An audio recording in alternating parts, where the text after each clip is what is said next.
Welcome back to another night to a shiur, Kirat Hashem. Before I start, I want to say that this shiur is Lahatzlachatz, Gabriel Chai Ben, Ruben and Leah. He is very, with open hands, he came and he said, I'm going to sponsor Laman for the sake of the Jewish people, as we're going to discuss in this week's parasha and in the upcoming Chag, which is Chanukah. I just want to say another thing, Rabotai. You don't know what kind of rash, kind of sound you're making in Shamayim. This is the second week we're doing this, and in 2 weeks we both started at this time. We said it was going to start at 7:30. It always ended up an hour late. In Shamayim they want this to happen, but the Satan is playing. He knows how to fight. Well, what we're going to do? We're going to show him otherwise, right?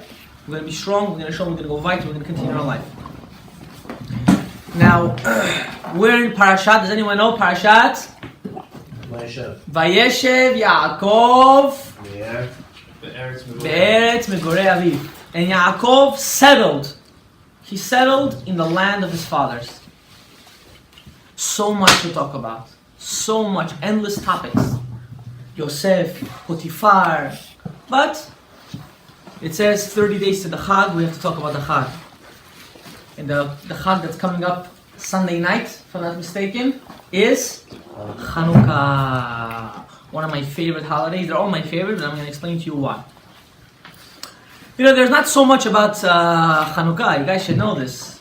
In every holiday of the Jewish people, there's so much, the Gemara, we have so much information about it. The holiday of Chanukah is Bakoshi, it's 2 pages in Masachet Shabbat. It's not so big, it's very small. A small detail here, a small detail there. It was in the middle of the second temple, second Beit HaMikdash. Nothing crazy. But we have a lot of information from the Talmidei of the Ari, and the Ari himself. He brought down a lot of how big Kedusha this holiday is. Now before we start, we have to understand, where did this Chag start? What happened? What is the history? We have no book out of our 24 books. There's nothing that talks about Chanukah. So we have to start and to discuss. Alexander the Great, which actually, I don't know if you know the history, he came to march on Yerushalayim. He wanted to conquer Yerushalayim. And when he was traveling towards Yerushalayim, there was a tzaddik, his name was Rabbi Shimon. He was a Kohen Gadol. And he said, I'm going to go greet Alexander the Great. Why? Alexander the Great conquered, in such a small time, he conquered the whole known world. He came and he greeted, and Alexander the Great got off his horse, and he bowed down to who? Shimon HaTzadik. Wow. Alexander the Great, I don't think you understand. The person that conquered the whole known world. Persia, Syria, Egypt, everywhere. Greece, Rome, which was supposed to be Rome, Edom, he conquered. You have no understanding to this. And he bowed down to who? To some rabbi that does korbanot, that slaughters animals. And what was the story? After when he met Shimon HaTzadik, he went back in his horse, and his generals were astounded. What? How can you do this? And he said, I'm going to tell you what happened to me last night. Last night I went to sleep and I had a dream. And in my dream, who came to me? Shimon HaTzadik. And he said, don't touch Yerushalayim. And he blessed him. And because of that, I'm not going to touch Yerushalayim. Alexander the Great was also good about it, even though this is not a topic about Alexander the Great. What he did, he mixed cultures. He wasn't against religions or cultures. He mixed them around. He took some of the people that used to cover themselves, put them in the countries where everyone was naked. Someone was naked, put them with someone they were covered. It was very mixed culture. He liked to change stuff around. Let's say we were from Uzbekistan. Over there we have actually you should know, Samarkand was his #1 prize country. Not Navai, sorry. But Samarkand was his #1 prize country. That the trade, we used to do trade. We used to do a lot of a lot of buying and selling over there. That's like the Bukharian also. If you look at us, we all look different. Dark, tall, anything. Light hair, dark hair, light eyes. Why? Because this was a country that everyone came to do business. And then they stayed there, they said it was good. The country was very nice to us, and they stayed there. But Shimon HaTzadik had a son, and his name was Yochanan Kohen Gadol. And at his time already, Alexander the Great passed away. And what happened? His empire was split into four. One of the greatest part of his empires was conquered by a man, a very evil man. He was part of the Assyria Greek culture. Israel neighboring country is what? Syria. What did he do? He came into Eretz Israel and he wanted to destroy la'akor et Torah. He wanted to uproot the Torah. He wanted to uproot the Torah, and what did he do? What's the one thing that he wanted to uproot the most? To destroy the lineage of the Kohanim. And how do we know this? Because before anyone would get married, they would have to pay a visit to this R.Asher. He put a general there. His general name, if I'm not mistaken, this is from my research, Holofrinus. Holofrinus, some kind of shtuyot name, some idiotic avodah zarah. He comes every night. Kala had to get married the night before. They had to pay a visit to this R.Asher, and he would have to bed her. He would have to be with her. And why is this a problem for Kohanim? A Kohen is not allowed to marry a girl that is considered a zona. If a goy sleeps with a girl, which is a pnuya, with a single girl, she is considered a zona. Not because she's an actual prostitute. And a sleeping even means one stroke, even though he didn't come out. Let's leave it like that. And from where do we know this last week's parasha? Dinah, what happened to Dinah? She slept with Shechem ben Hamor, and she was considered already a zonah. She was considered a zonah. Why? Because that person that didn't have a Brit Milah slept with her. And Reuven and Shimon, they got upset. You touching my sister? What would we do? Chas shalom aleinu, not on anyone. We would terrorize that guy's head apart, no? How can you do that? Not because it's our sister, because it's a Jewish girl, Tara. We have a pure lineage. We're Jewish. We're holy. So what did they do? There was a tzadeket, and her name was Yehudit. Yehudit, tzadkaniya. What did she do? How did she save Am Yisrael? Rabotai, women that are kosher, women that are tzadkaniyot. Wow, what olam haba is waiting for them. Unbelievable olam haba. A woman that's kosher, a woman that watches herself. There are no words. No words can explain her schar. A person that learns Torah 24/7 doesn't have her schar. That she shouldn't be a chotel machti, oh, because I want that guy to look at me. Again, this is not a topic about women. What happens?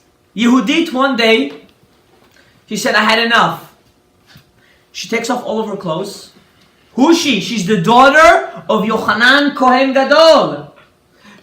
Which was the sister of Matityahu. She takes off her clothes, everything, and what does she do? She starts to walk on the street. What? What are you doing? Right away, they surrounded her, they took her in the house, and they said, are you normal? So what did she say? She said something very simple. What does it make a difference if I walk in the street naked, or this R.Asher is sleeping with all the Jewish women before they get married? Tell me, what's the difference? How come no one's standing up for the woman? No one's getting up and saying, look what they're doing to our girls. Why does it make a difference? She took matters in her own hands. How about us? Do we take matters in our own hands? What did she do? Right away, everyone got together. They said she's a tzaddik and she's a 100% right. They didn't go and stone her. She had a reason why she did it. Usually a person that does something that's abnormal, you can see this also from a child, is because they're seeking some kind of attention. There's something missing in the family. Something doesn't make sense. People don't stray off for no reason. Get it through your head. Kids don't stray off if the family's healthy. The family's not healthy, the kid starts to stray off. What did they do? She said, I have a plan. And now I'm about to tell you the story of her plan. She goes to her brother. She said, Matityahu Jonam, I love you.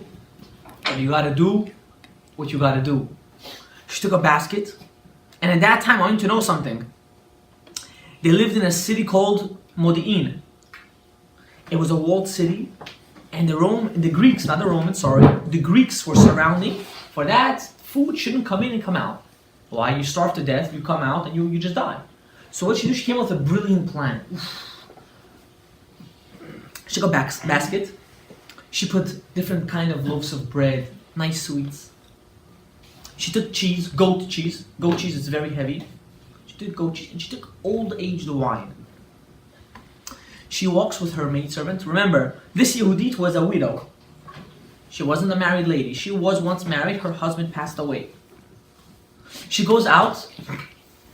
She leaves her face open. Her hair was all covered. She left her face open. And who does she go? She goes to the Greeks, and the Greeks looking at her and saying, what are you doing here?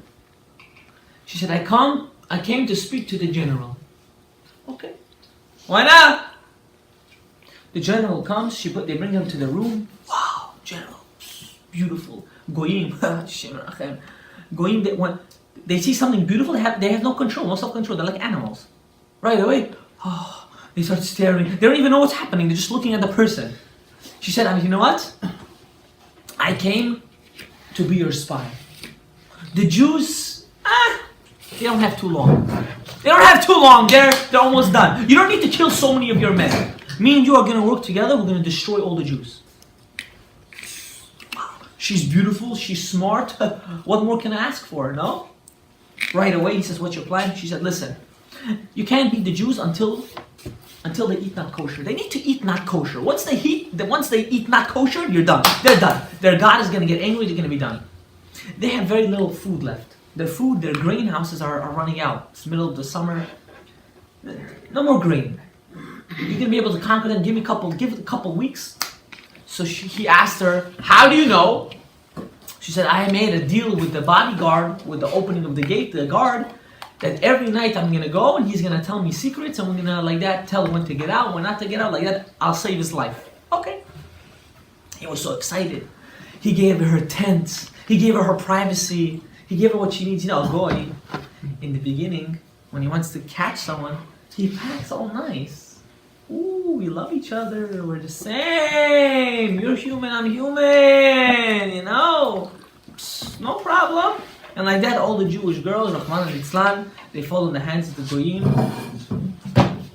They fall in the hands of the Goyim. That's what we have. We have organizations like Lev Lachim in Eretz Israel that goes and save Jewish girls that fall in the hands of Rahman and Islam, on the hands of Muslim. Not that we hate Muslims. We don't hate them. But you do your thing and we do our thing. We'll live in peace like that. And they take our women, and they make kids, and they think their kids are Muslim, but their kids are Yehudim lekol davar, because their mother is Jewish. So Yehudit, one day he's playing the game, 2 days, and the 3rd day already, this general says, listen, Habibi, I don't have time to feed Jewish women for free. What's going on over there? She said, you know what? I'm going to find out for you. But first, let's eat. I'm hungry. She takes out her baskets. Beautiful. Wow, he's getting excited. He feeds her. She feeds him nice cheese. She feeds her nice cheese. They eat some bread. She pours him some nice old wine. Why the Italians say you have to, when you go to a wine tasting, usually there's cheese there. How do I know this? I make wine. How do I know this? Because when you eat some cheese and you drink wine, it enhances the flavor. Cheese has a certain property inside that enhances. How is cheese made from? From milk. From spoiled milk. Hashem doesn't throw anything in the garbage. There's no such thing as garbage for Hashem. Everything can be used.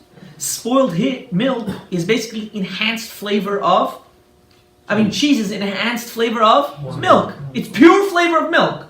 Whatever's left is just the little water or something that's left over it. So when you take the cheese and you drink the wine, it gives you also satisfaction, makes you full. So what did she do? She poured him nice wine, she gave him cheese and karachi. She said, Et la'asod la'Hashem, and she was with him physically. And a goy is like a goy. He got all the pleasures, food and woman. What more can you ask for? What more can someone want? Food and woman. And suddenly, he fell asleep. Yehudit said, listen, this is my chance, either now or never. She takes a spit and she goes to his neck and she says, Kaddish al Israel, and she whacks his head off. You know what kind of guts you need to have to whack someone else's head off? But at that moment, she didn't care. She said, right now I'm on a mission, I'm on a job. I have a job to do, I have to save all my brethren. She took a nice blanket or something, she wrapped it up, and she told her maid, I have to leave. We gotta run. She takes the head and she goes where? Back to the town of Modein. And she goes to her brother, she opens it, she said, I have a nice surprise for you. Who does she put? A nice head. Ha! For you, Habibi! Something a man cannot do that woman can do, which is go to the end. Put a nice head. Wow, so beautiful. What happens? The next day, the Greeks get up and chaos. What kind of chaos? Who's going to be in charge? Goyim, they only want kavod.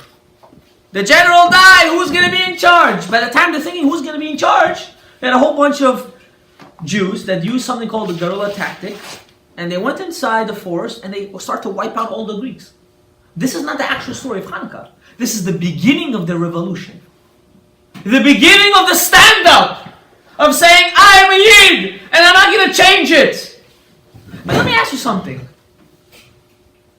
What did the Greeks already do so bad? Lamasa, really, what did they want to do? They wanted to open up an auditorium of sports. The Olympics started where? Does anyone know? Greece. In Greece. What's the problem with the Rambam says we have to work out? No. Of course, the Rambam came much later. Let's work out. We have to do exercise, bodybuilding, steroids. I know people that take chazak ve'ematz, right? Then they walk and they say, "How are you doing?" Right? They want to be chazak. Well, what's the problem already? What's the problem already? I'm gonna tell you what the problem is. You see, the Greeks, Yemach Shemam v'Zichram, they used a very unbelievable, they were very smart. What did they do? They said, in order to destroy the Jewish people, we can't do it with force. Why? Who tried using force and didn't succeed? Haman Harasha. Haman also, if you look at the Aladisim, I don't know if we're going to have time to go through it. I would love to do it. I know the viewers online and many people told me your speech last week was too long. We have to shorten it. But I got to do what I got to do. Haman tried destroying the Jews physically. Did the Jews do anything wrong in the story of Purim? No, nothing wrong. What did they do? They went to the feast of Achashverosh. Okay, they went to the feast. It was glad kosher. It's good. They themselves didn't do something wrong. But by the Greeks, they themselves did something wrong. What did they do? They said, it's peaceful, Habibi, we're just going to university. We're learning philosophy. Hellenism. It was called Hellenism. I'm going to ask you a question. Who did worse? I'm sorry I have to say these names. I try not to say these names. Hitler Yimach Shemo or Stalin Yimach Shemo? Who did worse to the Jewish people? Who? Sounds dumb. Hitler. I'm sorry to break it to you. Stalin did worse. Why? What did Stalin try to do? He didn't want to kill the Jews. He killed everyone. That's beside the point. He said, I'm going to bring a new ideology. What is that? There is no God. No God. We'll be, we'll suffer, we'll do what we do. The Jews are still suffering more from Stalin than from Hitler. Why? Because if a guy puts a gun to your head, do you hate him?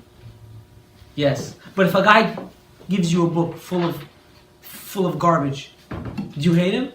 No, you start to like it actually. It becomes interesting. Why not? Let me learn. And that's what the Greeks did. And I must make a protest, I must do it now, not because I want to. How do we see this happening now in our days? How Hashem placed everything perfectly.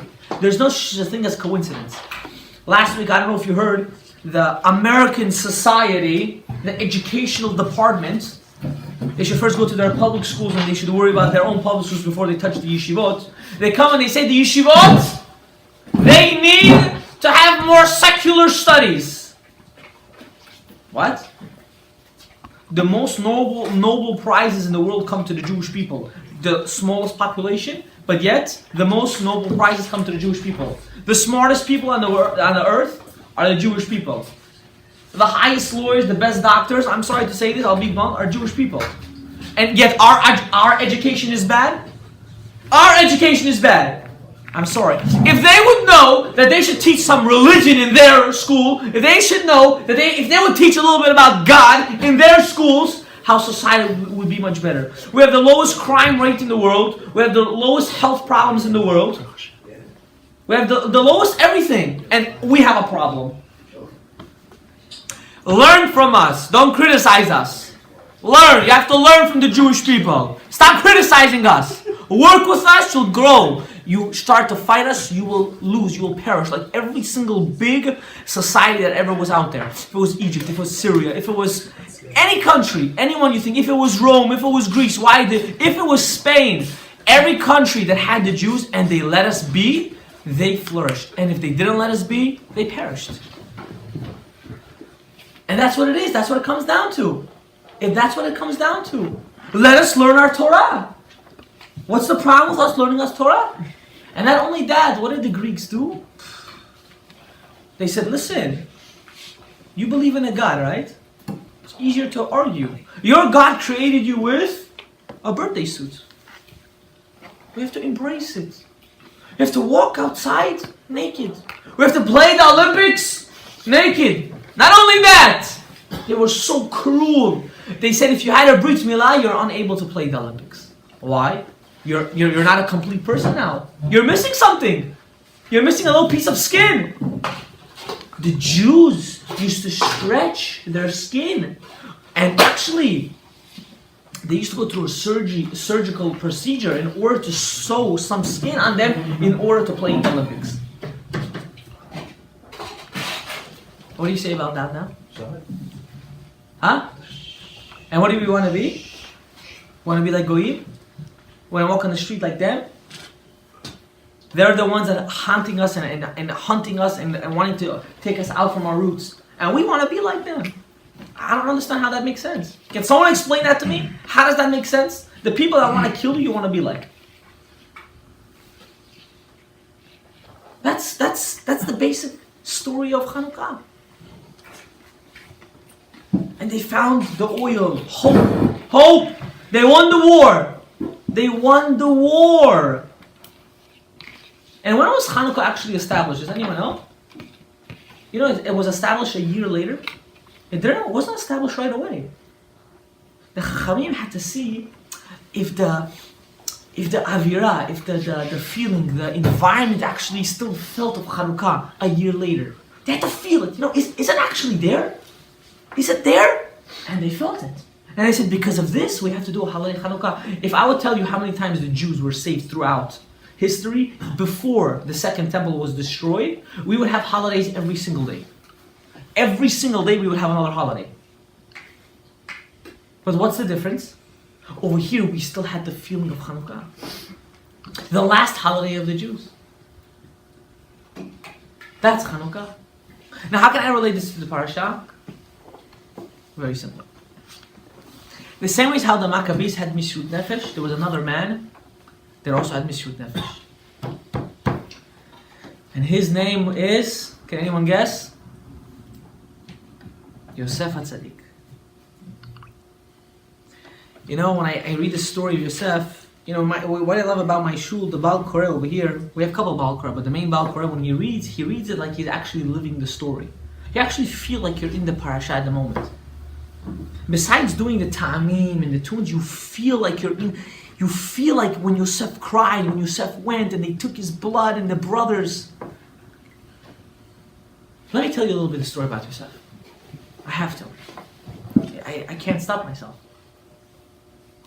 Yosef HaTzadik was born to a man called Yaakov Avinu.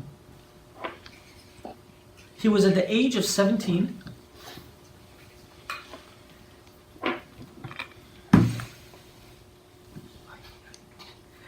And he had a dream. What was his dream? Him and his brothers, they went to the field and they were cutting bundles of wheat. Everyone had their own bundle.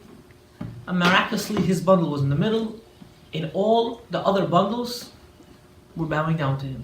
Bowing down to his bundle. Okay. Weird, no? Weird story. Let's go weiter. He had another dream. What was his dream? 11 stars. The sun and the moon were bowing down to him. Wow. Yosef, you're so egotistic. What's wrong with you? You think about yourself, that's why you have these dreams? Yeah? What does he do like a normal brother? I know when I have an issue, I go to my brother. Just to ask, to find out. You know, I want to know. He's the closest thing that I have. Him, my father, I have to ask. Yosef, he asked very simply. What did he do? They were all sitting down, they were eating. He said, listen, I had a dream. What was the dream? And he tells them the dream. And they started to hate him. Hatinoch, you're going to rule over us? Oh, the youngest brother! Your father gave you a new jomen, that's it? You're not flying on wings? Is that what happens? Everyone knows how we have someone like that in the family. We have a younger sibling or an older sibling, they get all the attention. Oh, our father's favorite! Oh, that father never went to chinuch. He never learned that you have to do equal. Kids at home have to be equal. That's the way it goes. Wow. The brothers grew a hate towards Yosef. Okay. Let's I'm doing everything fast so we can have enough time. Yosef,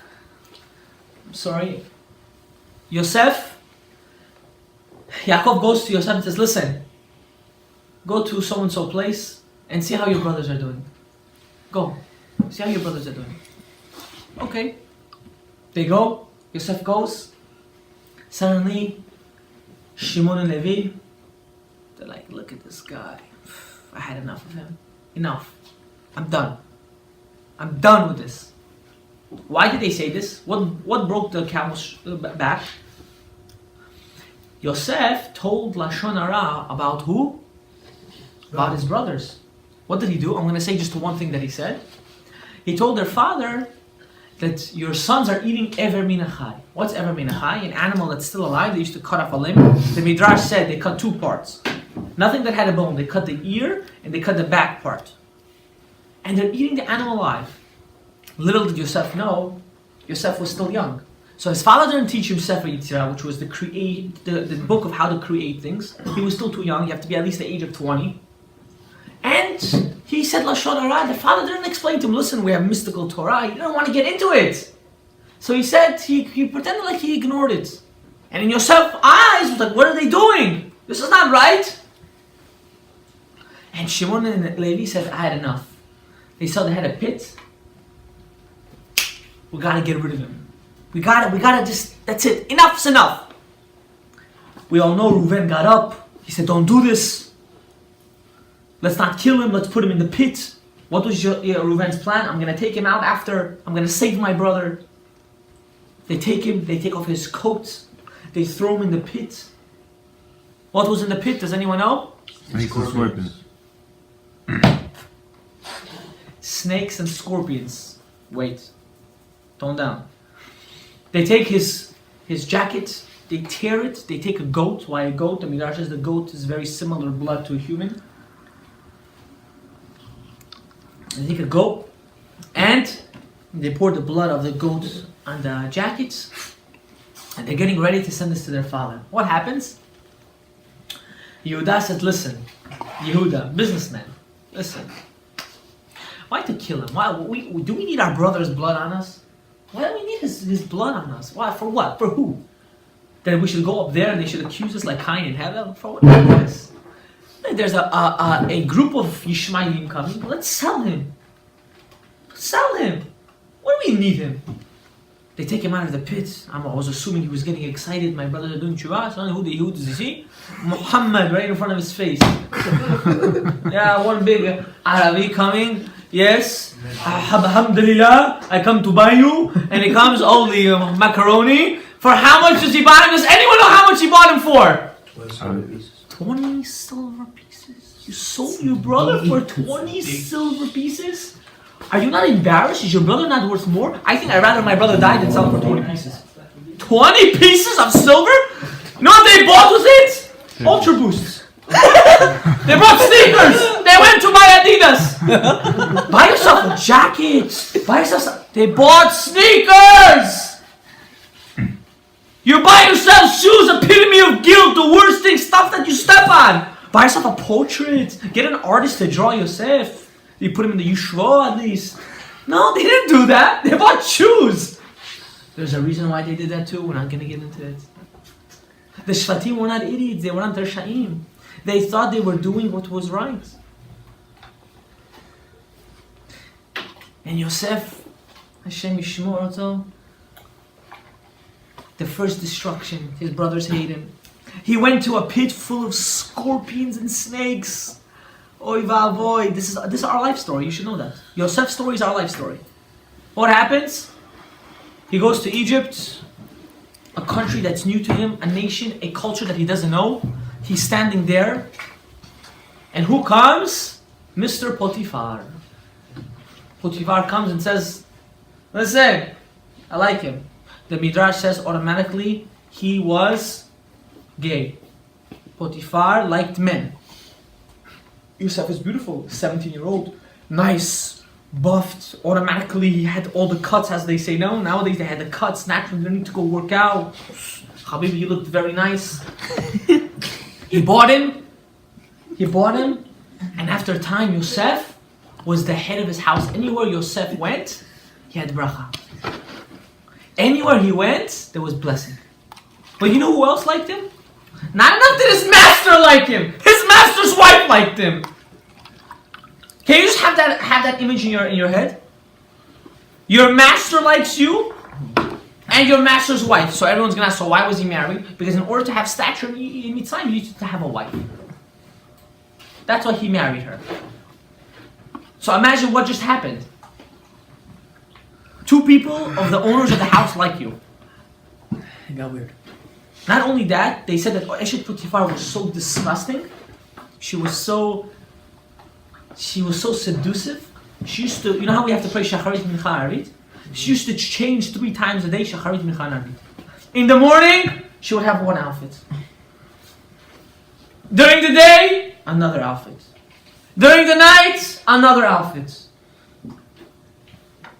He says he does that. Imagine. How, Rabotai? How she wanted to take Yosef. She wanted him. She tried everything. Yeah, those girls that walk on the street like Zanot. Yeah, Hashem should make them Choser B'tshuva. Instagram. Yeah? Those girls? No. Don't go for them. They can't be good mothers. If they don't do tshuva, they're not going to be good mothers. They're not. I'm sorry to tell this to you. Yes, start whispering different girls right now. Start whispering. Put them on the X list right away. Right away. ASAP. I'm not doing this because I hate them. I'm not doing it because I don't want them. I want them to be Choser B'tshuva. I want them. Rachav, her name was Rachav Azona, Yehoshua, which learned from the mouth of Moshe, which learned from Hashem himself, married someone that did Choser B'tshuva. They have hope, but they better act fast, because the time is ticking. Tick, tick, tick, tick, tick. It's not going to come back.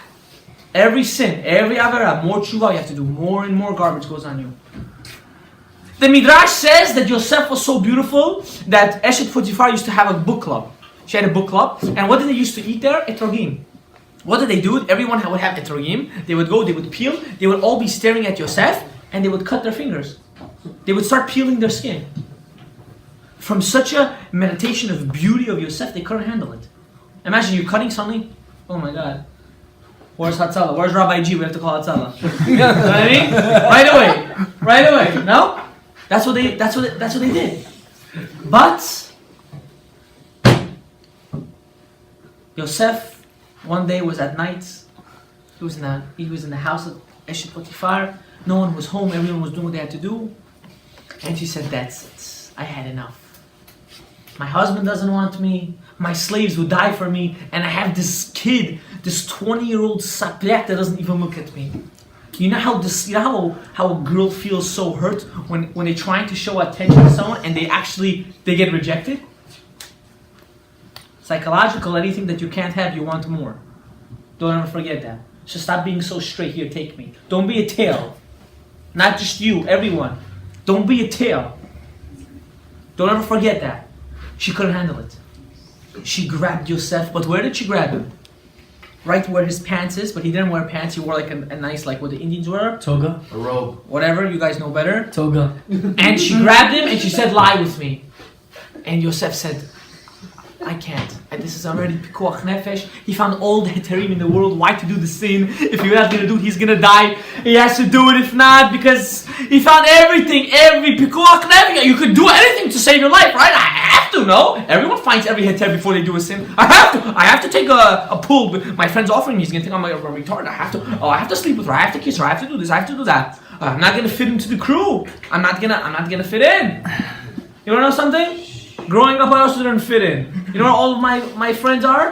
At least some of them? They're still trying to fit in other places. You gotta chayecha kodem. Your life goes first. Your life goes first. Your friend's life don't go first. You don't gotta care about them. You gotta care about yourself. He said, "I can't." The Midrash says he's lying with her. He didn't sleep with her. Remember, before you do that last sin, there's always that one thing that God reminds you. Always. I'm just pointing at you, I'm talking to everyone. Always. Who does he think of? His father. Wow! Wow! In your life, you have to have someone that you have to idolize. What do I mean idolize? You wish to be like him. If you see him now, you're not going to be able to do that sin. Hashem said, "I have to save him." In his brain, he put Yaakov Avinu. He got shook. He said, "Listen, I don't care anymore. What is it worth it if I'm going to be perished from that world? I'd rather be perished from this world. I'd rather them kill me here than instead get excommunicated there. To sleep with a Goya? To sleep with a Goya? Someone that's Kadosh, to sleep with a Goya? A Masrecha? He said, "No way, Jose. No way, Jose." He knew there was tikkunim. He knew about the 84 fasts. He knew about learning a daf of Gemara. Is there also 84? He knew all this pshetlachs. He could have done it. Why to put yourself in such a suffering? I grew up with this line: 5 seconds of pleasure, 12 months of Gehenna. You make the scale. Is it worth it? For 5 seconds of pleasure or 10 seconds? For a minute of pleasure. 12 months in hell. Is it worth it? Yes, there is hell. Hell exists. Hell exists. Yesh din ve'yesh dayan. You do something wrong, you're going to burn. You're going to burn. Simple. We're not in Honolulu. We're not on clouds. I said this last year too. We're not on rainbows. God loves us. No. You do something bad, you get a smack. You do something good, you get a reward. That's what happens. You guys are disturbing me. Passed already? It's past 40. Okay, it's okay. I'm still I'm sorry. going. Understand? There's onish. He got up, she grabbed his toga, and she screamed. The Yerushalmi says, a woman's nature is to scream. Let's say when you see one day you guys are going to get married, you guys are going to go out on a date, your mothers, you can see your sisters, they always scream. Why? Be normal, right? You said to your buddy, be normal. Why? I'm not deaf. I can hear you. Shh. Why do you scream? Why are you causing yourself blood pressure? You know, that's why women live longer. Because they take out all their emotion. But they scream. The Gemara says it's normal, don't worry about it. Their way is just to scream. Because they know they can't do anything else. Let them scream. She scram. Yosef is naked over there. Ashit Potiphar is holding his clothes. I mean, the wife of Potiphar. Potiphar comes in.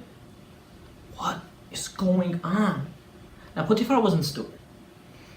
He knew that Yosef would never do such a thing like that. He didn't want to kill him, really. The penalty was death. He didn't want to kill him. What did he do? He said, listen, you're going to jail. Done. Life in prison. Now, I have to break it down to you. Your brothers hate you. No. Your mother dies. Your mother dies. Your brothers hate you.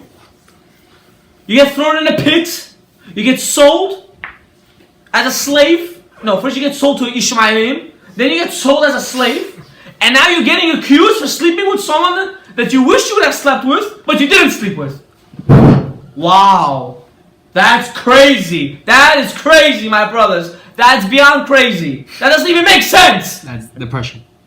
But you know what happens? He said, no problem, I'll go to jail. He went to jail and he became the head of jail. The head of the people in jail. Wherever Yosef goes, blossoms. Flourish. Greatness. Goodness. People love it. People want to be next to him. You know those people? That chenyo, people always want to be around them. Why? Well, what's the secret? The secret is he tries to do what's good. Yosef becomes the head of the jail. And one day, who comes in? Sarah Mashker, Sarah Fod, the head of baker, the head of the wine department. They come in. We're in jail. Why? Because when I gave Paro to drink wine, there was a fly, some say a bee. There was an animal inside his wine, and he got very disgusted and he threw me in jail. Baker, why are you here? When I made a bread, there was a rock there and it broke Paro's tooth. If you look at the old Bukharian women until today, they sift their rice. Why? Not because of Pesach, not because they're kosher. I always thought because they're tzadkaniyot. They are tzadkaniyot. Because they're used to, back in Uzbekistan, they used to put the sack of rice with rocks. There was rocks inside there, pebbles. And when you used to eat the plov or something, it used to be like, they used to hit your teeth. Not only that, what's another reason why we should wash our greens, our alfiosh, our dill and cilantro? Because there's dirt there. You can't just rinse it, you gotta really wash it. Forget about being clean for bugs. Let's be clean hygienically. You're eating dirt, disgusting. I'm actually eating bach, I'm like, disgusting. You're like a frog. And what happens? After a couple of days, Yosef walks by, and you see these two guys. I would assume the guy that drinks is very skinny. The guy that bakes is very fat. Sitting on their bed. They're worried. Oy va'avoy lanu. What happened? Yosef, listen. No, we had a dream. Okay. In the name of my God, Hashem, I'm going to try to interpret it. I was sitting next to Paro. I gave Paro his cup. And I poured 3 clusters of grapes inside his cup. That is the sign of Hanukkah in this week's parasha. I'm gonna explain to you in a little later. Give me 1 second. Yosef says, in 3 days from now, Paro will take you out, and he will give you back your job. The baker got excited. Wow, Habibi, you got a good interpretation. My turn. No. I was walking with 3 baskets of bread and loaf and different cakes. Yeah. And I'm walking, and suddenly, birds came and they started eating from the baskets. What does that mean? In 3 days, Paro is going to take you out and he's going to hang you and the birds will feast on your skin, on your flesh. Why didn't he say, oh, everything's going to be okay? There's no sugarcoating, Habibi. What's right is right, what's wrong is wrong. No, it's okay. You're going to die. You do a sin, you're going to die. Simple. 1 + 1 = 2. That's the way it works in life, no? What was Yosef's mistake? He goes to the butler and he says, listen, I'm here for no reason. Please, when you get out, tell Paro about me. Tell him I'm here for no reason. Maybe the king could get me out. Yosef, where's your emunah? Where's your faith? Where's your faith? Because of that, he suffered for an extra couple of years. You're lacking faith? The Rambam says one of the 13 principles that most people don't do, and because of this they can't come back, they're not going to come back for Techiyat Avitim, is that anything that Hashem does, He does for the good. There is no, oh, something happened. Hashem decided it to happen, and it happened. End of story. You don't like it? Go cry about it. But that's what happened. You don't need to like things. You need to accept things. But did Yosef give up? He didn't give up. He didn't. Do we give up? We don't give up, per se. Life is hard. Life throws us challenges that are even unhandleable. You want to know why I left 47th Street? I'll tell you why. I'm telling you and you because you guys are there. I don't know who else is there. You're also there. You're there. I'll tell you why I left. You're also there. Before I got married, my father wanted me to learn a certain extra trait in 47th Street. I learned it. One time I went downstairs for a smoke. Baruch Hashem, I don't smoke anymore. I went downstairs and this guy, if you would see him, you would think he's Yosef HaTzadik. No joke. So scary. This guy comes and says, listen. He says, you look good. I have a good business deal. First thing he told me, he's like, you look good. I said, okay, shkoyach. I have a business deal for you. Now, anyone in that block always wants something new. They want to grow. You know, it's sheeps versus wolves. That's the end of the game. Okay, I said, let me hear you. He said, I can't tell you. Call me certain. I call him after 2 days. I call him. He said, we have to meet. The guy came from his work to Queens to sit down with me in Queens to talk to me. You know what he asked me? I'll tell you what he asked me. Disgusting. Told us. He's like, do you have any hobbies? Hobbies? What kind of hobbies can I have? Yeah, I like fishing, horseback riding, sports. Shh. When I talk, please leave. Oh, what can you ask me? He's like, do you like to sleep with women? What? I want you to imagine something. This person looked like Yosef HaTzadik. Kippah, zakan, peot. I was like, what? Now, anyone that's not married, what would he say? Straight up, I like it. Straight up, I'm down to do stuff like that. I want to do it. Yeah, let's go. What's your business? You know what he promised me? He promised me close to $500,000 a year guaranteed. Plus pleasure of Olam Hazeh. He said, I'll give that to you. He said, I don't work with these people. I work with high-end dealers. You're going to have to travel. But sometimes your clients are going to want a little bit more. A little bit more? Yeah, sometimes you can have... It's not funny. It's not funny. I'm thinking about it. I feel disgusted. Every time I walk on that street, I feel like throwing up. I was shocked. I was so shocked. I couldn't go back to work. I found every excuse in the world not to go on that street. I was so disgusted. I couldn't. I said, maybe I should do it. All right away. Sekot, should I do it? There's a hetir. I have to support a family. No, I have to support a family.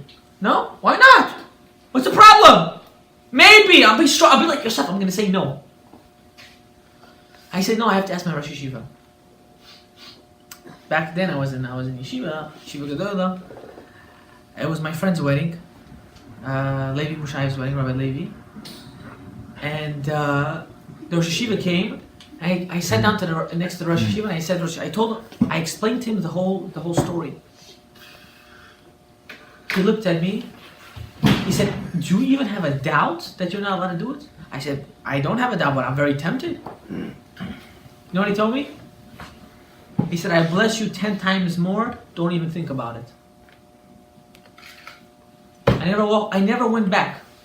I went back for different things. I never actually stayed there. You remember the funny thing is? That guy, I saw him, he never looked at me the same in the face. Never. Why?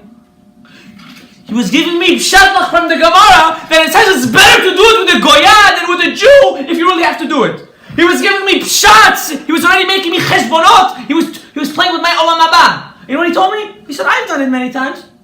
"You did it! Why should I do it? Why should I burn because you burned? You're a hotel machtit rabim. You let people do sin." I couldn't take it. I'm gonna fall. I'm gonna burn because of you, because of money. I'm not gonna do it. I'm not gonna do it. You burn with your money, and I'm not gonna burn. Rather live like an ani marud, but not fall into sin. Avraham Avinu stands in the Petach of Gehenam and says, "If you're a Jew with the Brit, what does that mean? You didn't sleep with a Goya." And he says, "You're not going in. You didn't do the sin, you're not going in. But if you did, what do we do? What do we do, Rabotai? We're not kids. We have to wake up from this illusion. We are not kids. Self-control. You're not a behemah. You're not a dog. Self-control. Yosef did it. He could have gotten away with it within a second. 1 second. No one would have known. No one would have known. Instead, what did he do? I'm not going to do it. I can't do it. How am I going to do it? I'm Yosef HaTzadik. How am I going to fall in such a disgusting sin? No? And who did he become? Next week's parasha, he was the second in command of the whole Egypt, the whole known society world at that time. The second in command when someone controls these tests. And if you fell, there's a tikkun. You can go, you can fix yourself. You can fix it, yes. You have a way to fix it. Don't say you have Yush, I can't. You could and you will. And you will fight. Because we're in this world not to be dogs. We are not dogs, we're human beings. And how is this parasha connected to Chanukah? Why did they have a dream of 3? Why did the butler and the baker have a dream of 3? And the answer to this is very simple. A person must learn to do mitzvot b'machshava, b'dibur, and b'maaseh. What does that mean? With your mind, with your mouth, and with your action. The Chanukiah, how do we light it? We have a wick, we have an oil, and we have a menorah. One can't do without the other. You can't have a menorah with no oil. You can't have a wick without... Can you light oil without a wick? No. You need a wick. When you light your menorah, you're doing those 3 things. The Ben Ish Chai says this, I didn't say this. You're doing machshava, dibur, and maaseh. That's the power of lighting the menorah. Now, I promised myself when I finish this shiur, I'm going to tell you some skulot that I heard. Every skula that I tell you, there's a source to. I'm not a baba, I'm not a faker, I'm not another guy that's going to take your money. People come to ask me advice, I don't take money, I don't want your money, I don't need your money. I go to big tzaddikim, gdolei olam, and never one time did they even ask for $1. Not only that, one time I offered, and they got so upset, they're like, take your money back, I don't need your money. I don't need your tzedakot. I'm not living off charity. So next time you go to a guy that says, "Oh, I told the future." No, I had a guy, he says, such a fool. He said, "Rabbi, I have a problem with parnasah." You know what that rabbi told him to do? He said, "Go find ants, and pour it all over your house." The fuck. More. Take the ants and put it in his house. What a stupidity. Take an ant? Get out of here! Learn Torah! Do Shat Dishmaya, learn something! That's gonna give you parnasah! Take ants! The fool! What an idiot! Stupid people! You know why we have Jews like that? Because unfortunately it's our fault. It's the Rabbanim's fault that don't get up and don't talk and teach the people! Get off your kiseh kavod and teach the people! Teach the people! The people want to hear. The people have ears for a reason. They want to hear. One ear is for their wife and one ear is for the Talmid Chacham. That's what it's for. So the first school I'm going to tell you. I'm not interesting for you? Please sit down then. The first school I'm going to tell you, I have 5 skulot for you. One of them is a little weird, but I'm going to tell you the source to it. In Masechet Shabbat it brings down that if a person is careful with the lighting of the candle, that means he tried. Rabotai, I'm not going to tell you how to light candles. That's not my job. You want to go buy the ready oil, b'chavod. You want to buy the wax, b'chavod. But let me ask you something. Would you get married to someone that says, "Don't worry, I prepared everything for you. You just got to be in the chuppah and that's it"? Of course not, no. So why would you do a mitzvah like that? Is the mitzvah less valuable than your future life? Of course not. There's a mitzvah to get married. There's also a mitzvah to light candles. I would advise for everyone to go get crystal cups. Silver would be the best, but if you can't afford, you get crystal cups. You put the wick and the oil like normal human beings. You buy the best stuff for Hanukkah, and if you can't afford it, come to me. We'll try to arrange something. Simple. Do the mitzvot the best. Do them the best. Like that, your family's going to be the best. It's a Gemara Masechet Shabbat that says someone that's careful for lighting the candles and being careful with the wicks and with the oil, his kids will be tzaddikim. That doesn't mean I'm going to do all the averot right now. I'm going to do my kids are going to be tzaddik. No, that doesn't go this way. You can't do that. You can't do that. Don't be an idiot. You got to keep all the mitzvot. But know that you just got an extra bonus right there. You got a bonus. You got a pass card. Second, the Bnei Yisachar, or how the Ashkenazim say, the Bnei Yisachar. The Bnei Yisachar says as follows: if someone can't have kids, which unfortunately is it's a lot. It's a lot nowadays. If someone wants to have kids, and especially if someone is barren, they can't have kids, every day by the Chanukiah, to cry, bebichiyot shlish, every tear should be the size of, I don't know, of a big size. And they should cry to have kids. Because there's nothing better, there's nothing that's going to give you happiness in your life than your kids. And every parent that says, why I had you, is because they don't put enough attention to their kids. If they would put more attention to their kids and invest in them, they would want endless amounts. The Bnei Yisachar says this. Arvei HaSegulot. There's a book called Arvei HaSegulot that says that if you take the sentence Lechem Lefi Hatav, the gematria of Hatav has to do something with Parnasah. So on Chanukah, you should pray also for Parnasah. Don't be shy. Don't say, "Oh, why should I pray for Parnasah?" Pray for Parnasah. Pray. We all need it. We all need it. Number 4, Yisod Shoresh V'Avodah. There's a book called Yisod Shoresh V'Avodah. He brings down that a person should pray, that he should have Yirat Shamayim, and he should have open mind of Torah. And I'm going to add something. I'm not going to say why I'm saying this, but if someone takes the oil that's left over from the cups that were burning and they put it on their forehead, that also opens up your mind for Torah. Now the last one, which is the weirdest one, but I want all of you to do this. And don't tell me we're too young, we can't, we're not ready to get married. You guys are all ready. You guys, Hashem will give you Shatei D'Shmaya. I got married in a young age. I don't know how it was going to be, what was going to be. My brother also, everyone. But you know who decides? Hashem, for the loving God. Enough thinking that you control the world. You don't control anything. Hashem controls the world. He fills up your pocket. He gives you that next client. So a skula for getting married. I never tried it, but it says it in the book of Avei Segulot also. You should take the wicks of all the 8 days. That comes out to how many? We did it in class? 36. 36. The same thing of Haneret Halalu also has 36 words. Haneret Halalu, if you count there's two Neret Halalu. The shorter one is the original one, the original text.